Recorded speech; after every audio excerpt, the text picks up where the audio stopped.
Which brings me to my third point: being a man who's willing to persevere through tough times.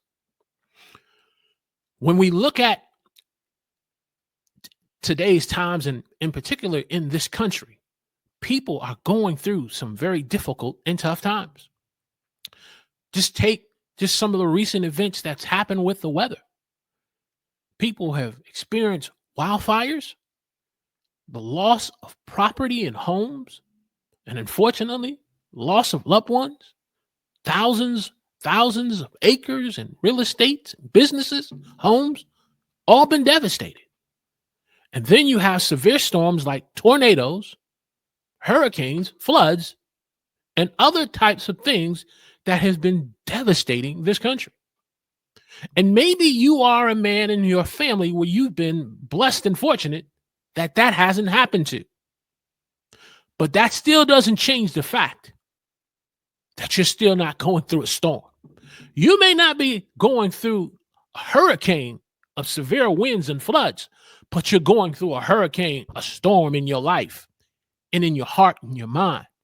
A storm that says, I've lost my job because I was working for the government, and now I've lost my job. And not only did I lose my job, but my wife has lost her job. And at one time there was two incomes, one income. Now there's no income in the home.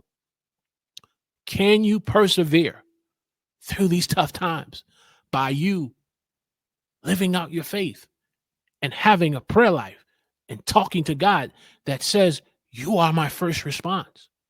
You may have not been impacted by the wildfires that we've seen on the West Coast to the East Coast, but there are some wildfires that are burning in your home with your children and your sons and your daughters. There are some wildfires that are burning in your relationship with your wife. Are you able to persevere through these tough times? Are you able to persevere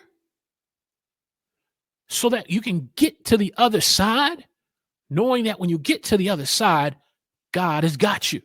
He's got you and your family. And if you can do that, it's going through the tough times that you will begin to see that you are making an impact. How are you making an impact? First of all, the impact is happening because you're letting God do something in you first.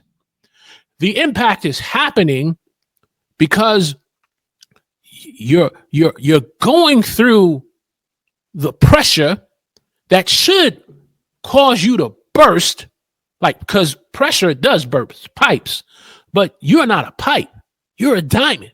And so the pressure is making and fashioning and molding you as a diamond. And so you're making an impact that's going to be a witness to others, to encourage them that, hey, if God did that for him, he can do that for me. I'm talking about real issues, real talk, real solutions.